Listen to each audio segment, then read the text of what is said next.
Today is Sunday in TX, and we snowed in. I'm from Wisconsin, where we lay in the snow, make angels, build snowmen.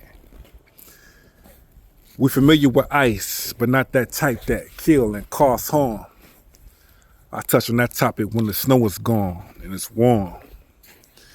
Today is a beautiful day, and every day I have no time for nonsense. Everything is closed. Even my favorite Asian spot, they want to get stuck, even though it says non-stick. Bars. You see, I love shrimp fried rice, even though I never use them chopsticks. I'm about to put some meat on the grill, and they call it ostrich. Stay tuned.